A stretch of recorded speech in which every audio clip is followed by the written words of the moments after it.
ಯೇಸುವಿನಲ್ಲಿ ಅನುಗ್ರಹಿತರಾದ ಪ್ರಿಯರೇ, ಒಂದು ದೇವರ ವಾಕ್ಯ ಕೇಳಿ ಪ್ರಾರ್ಥಿಸಿ ನಮಗೆ ಈ ದಿನವನ್ನು ಅನುಗ್ರಹವಾದ ದಿನವಾಗಿ ಮಾರ್ಪಡಿಸೋಣ.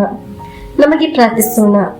ಪ್ರಭುವೇ, ದೇವರ ವಾಕ್ಯ ಕೇಳುವ ನಮ್ಮೊಬ್ಬೊಬ್ಬರನ್ನು ನಿಮ್ಮ ಬಲ ಇರುವ ಶಕ್ತಿ ಇರುವ ಕರಗಳಿಗೆ ಸಮರ್ಪಿಸುತ್ತಿದ್ದೇನೆ.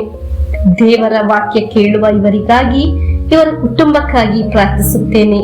ತಂದೆ ತಾಯಿಯರು, ಯುವಕ ಯುವತಿಯರು, ಮಕ್ಕಳು, ವಿವಿಧ ಕೆಲಸ ಕಾರ್ಯದಲ್ಲಿ ಇರುವವರು, ವಿವಿಧ ಜೀವನದ ಸಮಸ್ಯೆಯಲ್ಲಿ ಇರುವವರನ್ನು ಎಲ್ಲರನ್ನು ಸಹ ನಿಮ್ಮ ಕರಗಳಿಗೆ ಸಮರ್ಪಿಸಿ ಪ್ರಾರ್ಥಿಸುತ್ತಿದ್ದೇನೆ.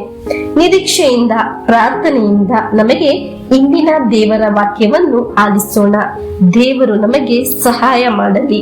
ಇಂದಿನ ದೇವರ ವಾಕ್ಯ ಕೀರ್ತನೆಗಳು 37ನೇ ಅಧ್ಯಾಯ 31ರಿಂದ 33ರವರೆಗೆ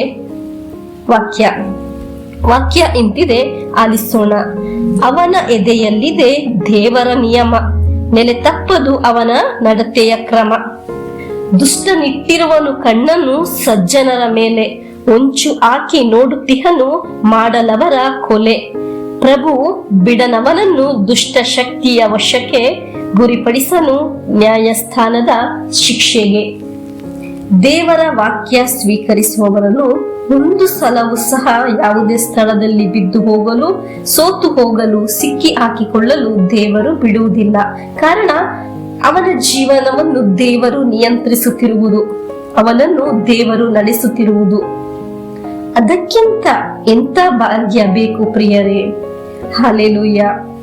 ಅದಾಗಿದೆ ದೇವರ ವಾಕ್ಯ ಕೇಳುವ ಒಂದು ವ್ಯಕ್ತಿಗೆ ಸಿಗುವ ಫಲ. ದೇವರ ವಾಕ್ಯ ನಮ್ಮ ಹೃದಯದಲ್ಲಿ ವಾಸವಾಗಿರುವುದರಿಂದ ಒಂದು ಶತ್ರುವು ನಮ್ಮನ್ನು ಮುಟ್ಟಲು ಸಾಧ್ಯವಿಲ್ಲ. ದೇವರ ವಾಕ್ಯದಲ್ಲಿ ವಾಸಿಸುವ ಒಬ್ಬ ವ್ಯಕ್ತಿಯ ನೀವು ದುಷ್ಟನ ಕೇಡುಗೆ, ಅಂಧಕಾರ ಶಕ್ತಿಗಳಿಗೆ ನಿನ್ನನ್ನು ದೇವರು ಬಿಟ್ಟು ಕೊಡುವುದಿಲ್ಲ. ನೀನು ಸೋತು ಹೋಗುವುದಿಲ್ಲ. ಸೋತು ಹೋಗಲು ದೇವರು ಸಮ್ಮತಿಸುವುದಿಲ್ಲ ಎಂದೇ ಇದರ ಅರ್ಥ. ಹಲ್ಲೆಲೂಯಾ. ನ್ಯಾಯಸ್ಥಾನದ ಶಿಕ್ಷೆಗೆ ಸಮ್ಮತಿಸುವುದಿಲ್ಲ. ಚೂರು ಸಹ ನಮ್ಮನ್ನು ದೇವರು ಬಿಟ್ಟು ಕೊಡುವುದಿಲ್ಲ. ನಿನಗೆ ಒಂದು ದೋಷ ಬರಲು, ಕಿಡುಕು ಬರಲು, ಆಪತ್ತು ಬರಲು, ದೇವರ ವಾಕ್ಯದಲ್ಲಿ ನಿಲ್ಲುವ ನಿನಗೆ ಒಂದು ದೋಷ ಸಹ ಬರಲು ದೇವರು ಸಮ್ಮತಿಸುವುದಿಲ್ಲ.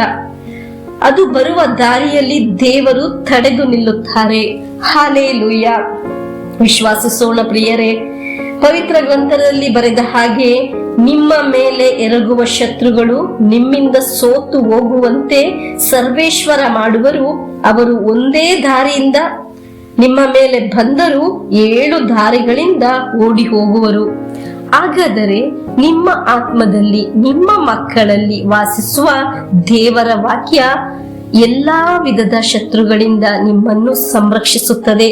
ಹಲ್ಲೆಲೂಯಾ.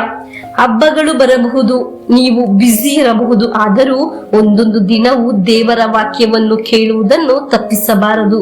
ಪರಸ್ಪರ ದೇವರ ವಾಕ್ಯವನ್ನು ಶೇರ್ ಮಾಡಬೇಕು. ಹೊಸ ಒಂದು ವ್ಯಕ್ತಿಯನ್ನಾದರೂ ದೇವರ ವಾಕ್ಯ ಕೇಳಲು ನಿಮ್ಮ ಮುಖಾಂತರ ಸಾಧ್ಯವಾಗಲಿ. ನಮಗೆ ದೇವರ ಅನುಗ್ರಹ ಸ್ವೀಕರಿಸೋಣ. ವಾಕ್ಯದಲ್ಲಿ ನಿಂತುಕೊಂಡು ದೇವರ ಆಶೀರ್ವಾದವನ್ನು ಸ್ವೀಕರಿಸೋಣ.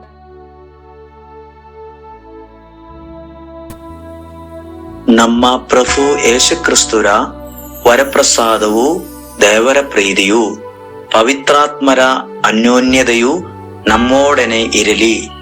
ರೋಗಗಳಿಂದ, ಅಪಘಾತದಿಂದ, ದುರ್ಮರಣದಿಂದ, ಅಗಾಲಿದ ಮರಣದಿಂದ, ಅಸೂಯೆಯಿಂದ, ಮೋಸೆ ವಂದನೆಯಿಂದೆല്ലാം ದೇವರು ನಮ್ಮನ್ನು ಸಂರಕ್ಷಿಸಲಿ. ಹಲ್ಲೆಲೂಯಾ. ಆಮೆನ್.